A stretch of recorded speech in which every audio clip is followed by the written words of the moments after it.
Au total, 937,57 kg d'ivoire d'éléphant d'une valeur de 3,5 millions de dollars américains a été saisi, ainsi que le corne de rhinocéros et les écailles de pangolin aux USA. Ces vestiges d'animaux provenaient en République démocratique du Congo. Après près de 2 ans de filature, les contrebandiers et leurs réseaux sophistiqués ont été démantelés grâce à une opération menée conjointement entre les USA, le corps PPN et du réseau informateur au niveau national. En croit le directeur intérimaire de l'ICCN, Olivier Mouchiete, plusieurs autres kilogrammes d'ivoire ont été saisis dans l'un des quartiers populaires de Kinshasa. Pour l'ambassadeur des USA à Kinshasa, le démantèlement de ces réseaux criminels est une preuve d'une franche collaboration entre la RDC et les USA dans le cadre de partenariats privilégiés. J'applaudis l'action rapide de la Task Force États-Unis-RDC. Les succès de cette opération illustrent l'engagement concret du gouvernement des USA à collaborer avec les forces de l'ordre congolaises pour combattre les trafics illicites d'espèces sauvages qui privent la RDC de ses trésors naturels et sert à financer les groupes armés et les terroristes. En croit l'ambassadeur des USA à Kinshasa, le travail de Task Force continue pour contrecarrer ces contrebandiers et protéger la biodiversité de la République démocratique du Congo. Notons par ailleurs que certains ivoires d'éléphants en provenance de la RDC ont été également saisis récemment au Rwanda. 2 investigations sont en cours pour identifier ces réseaux criminels. À Glasgow, les enjeux de la conférence des parties sur le climat sont orientés autour de la protection des écosystèmes forestiers et de la biodiversité. Olivier Mouchiete, directeur AI de l'Institut congolais pour la conservation de la nature, est revenu sur l'homme comme étant le centre des actions climatiques. Pour démontrer son implication dans la promotion des droits de l'homme, l'Institut congolais pour la conservation de la nature a profité de ce cadre de la COP26 pour présenter l'homme au centre de toutes les préoccupations liées à la sauvegarde de la biodiversité.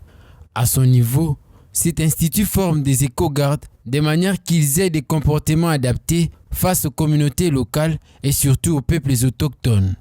Aujourd'hui, à la COP26 à Glasgow, dans toute cette problématique des changements climatiques, est une très belle opportunité de rappeler que dans tout notre travail de conservation de la nature, c'est l'homme qui est au centre des dispositifs.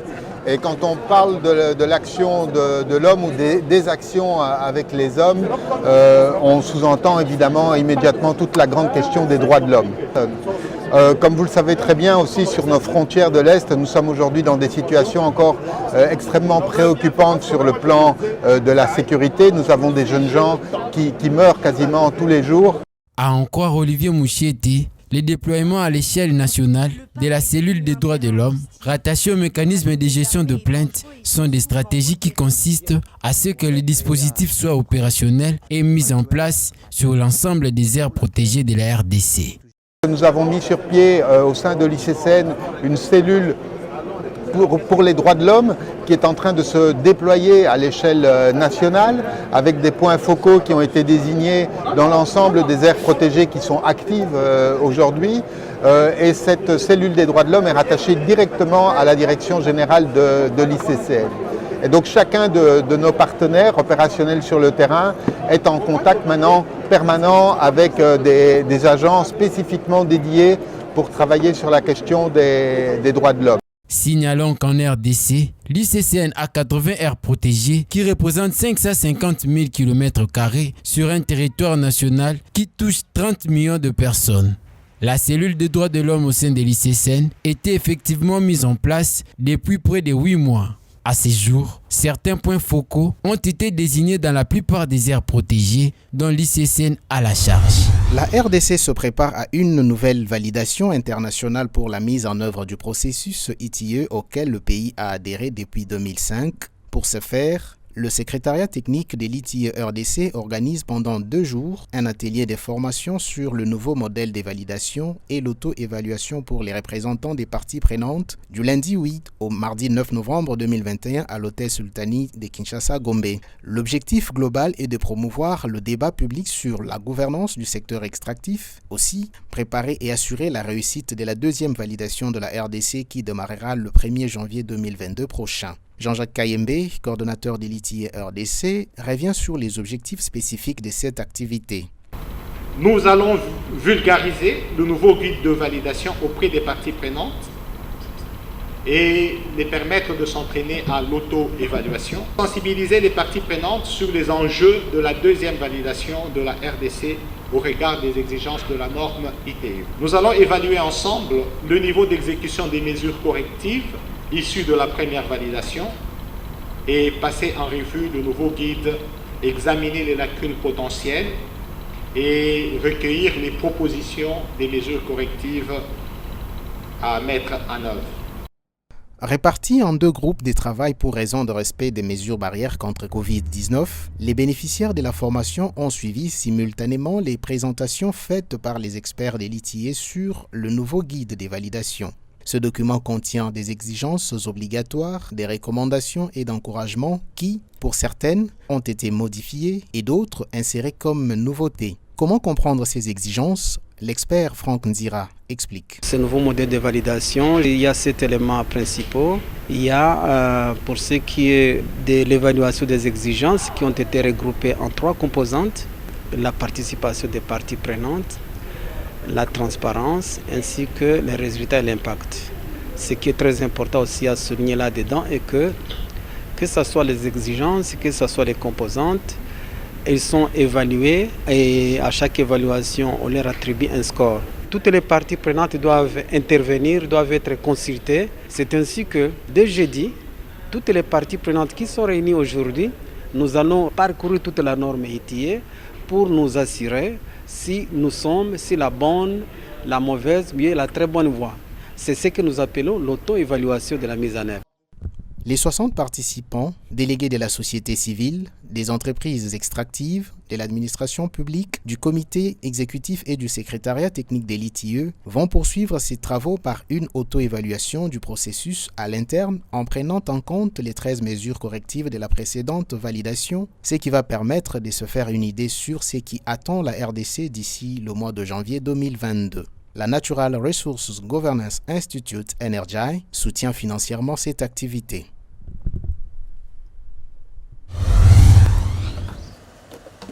Devant ces déchets de plastique de tout genre, cet homme d'une trentaine d'âge, portant des gants, trie des objets en plastique selon leur catégorie et couleur. Avec plus ou moins 10 tonnes de déchets produits quotidiennement, Kinshasa est une source de pollution majeure pour l'Afrique centrale. Bien que la gestion de ces déchets reste quasiment inexistante, les initiatives privées, par contre, se multiplient pour à la fois tirer parti de ces déchets et assainir la ville. Kakonde Tikololo, surnommé américain, est à la tête de cette entreprise de recyclage. Mais face à l'ampleur d'immondices, les défis demeurent immenses. Na baizine opi na ville à Kinshasa pe nazaki mokonzi association nationale ya producteur d'opi mais salaki que to se rendre compte que ba sachet et bande ko pesa bosoto mingi na ville étant donné qu'il n'y avait pas un circuit à ko balola yango comme matière première nde to yokanaki bien to zaki mo poko sona ba konzambo à l'époque qui était na sala usine de recyclage pour na protéger corporation ya kosala ba au pire en sachet. Donc il fallait ça la usine à recycler ba sachet wana ya ba au pire pour que ba continuer kosala ça. Cette initiative n'est pas la première du genre. Beaucoup de Quinois se lancent dans le recyclage du plastique pour en faire des chaises ou des ustensiles. Cependant, cette entreprise fait preuve d'une technicité et d'une ingéniosité exceptionnelle. Elle entend participer à la production des gammes de produits 100% recyclés made in Kinshasa. Les recommandations, ligne de conduite. Pour n'engager, dans une classe ligne de conduite, il y a que les déchets toxales nango mosalanine. Bosala boye, bolo kota, boye nango boye. Voilà un plan directeur défini. Ce plan directeur est défini. Par exemple, toxales na déchets belé. Ce que par exemple que nous avons maintenant une ligne de conduite qui saute le côté ango, toke to transformer ango. Au lieu toke ndoko bois ango parce que nous faisons ko bois kate. Wana ba to ko dans la wana. L'économie du recyclage plastique a un avenir à Kinshasa. Il reste à en convaincre les autorités qui, pour l'heure, se contentent d'observer de loin les entreprises émergentes dans ces secteurs. Les produits forestiers non lignés, également appelés produits forestiers autres que le bois, ou bien produits forestiers secondaires ou encore minaires ou spéciaux, ont réapparu dans les forêts reboisées à Kabuba dans le Kwango. Après avoir été sensibilisés sur l'importance de l'arbre, les habitants des Kabuba ont par cette activité de reboisement relevé de la présence de quelques espèces biologiques hormis le bois dans leurs champs et plantations. Awa ezalaki esobe lokola bisobe mususu oyo tozomona kuna Nzambe ezalaki te banzete kaka oyo ya mikuse kaka oyo sikoyo biso tosalaki bilanga awa tosali bilanga après toloni banzete oyo bozomona zamba bokokuta ngo mama mpona ye bokokuta ngo mpo sikoyo tofungoli miso tozomona ke eza mpona intere na biso bokokuta ngo tokolona mais eloko tozo nalingi naloba bazamba oyo tozolona oyo ntango mosusu donki ezosalisa biso penza te mpona kolia mikolo nyonso yango wana bato ebele tala kuna ezalaki me eza te batumbami mosusu basali makala eza te mais ifale eloko mosusu oyo ezali ke ezosalisa biso koto mpe zambe ezokola nango ezovanda ezosala mosala nango. Cléophas, agriculteur de son état, a par la même occasion renseigné sur le bienfait de l'arbre qui le procure de l'économie dans les secteurs dits informels où souvent ça fait l'objet de troc ou d'une utilisation traditionnelle. Produire ligné ici, il y a beaucoup d'avantages maintenant. Vous voyez, par exemple, les gens ont détruit pratiquement les arbres qui produisaient les chenilles ici. Et nous, personnellement, nous avons déjà fait beaucoup d'expériences pour les chenilles ici. On l'a fait pour les mikwati, les résultats n'étaient pas tellement... Mais maintenant, cette année ici, l'année écoulée, on a constaté un peu l'arrivée de beaucoup de papillons comme ça. Les gens ne s'en rendaient pas compte. Mais cette année ici, bon, nous avons trouvé qu'il y en avait beaucoup de chenilles ici. Partout, il y a des gens qui prenaient des bassins, des fois on prenait des bassins. Au mois de juin, au début du mois de mi-méthode. Mais à part ça, nous avons des gibiers, malgré les gibiers nous causent aussi des torts parce qu'ils bouffent un peu les maniocs avec et surtout nous avons des gibiers qui logent ici. Nous avons aussi des grands rats aussi. Mais nous avons aussi un problème avec des sangliers. Peut-être les sangliers aussi comme ils sont nombreux dans des forêts qui sont loin, peut-être un jour ils peuvent peut-être loger aussi. Mais vraiment, et nous avons aussi un problème avec les oiseaux. Parce que les oiseaux, ici, ils sont trop nombreux qu'ils pondent, les gens ne peuvent pas les toucher. Il y a des fois quand on fait par exemple le maïs, les niébés, ils nous causent des torts, mais c'est quelque chose de bien pour les gens qui puissent manger, surtout qu'il n'y a pratiquement plus rien dans la nature. Donc ce sont des forêts à grande échelle, ça peut donner un peu... Parce que même ces chenilles-là qu'on a eu par exemple, il y en a qui ont vendu, il y en a qui ont commencé à vendre ça, parce qu'ils ont vendu des bassins, il y en a qui ont des grandes quantités comme ça. Rappelons ici que la population de cette partie du pays s'est dissatisfaite de la réapparition de chenilles ou d'autres espèces longtemps disparues dans leur contrée.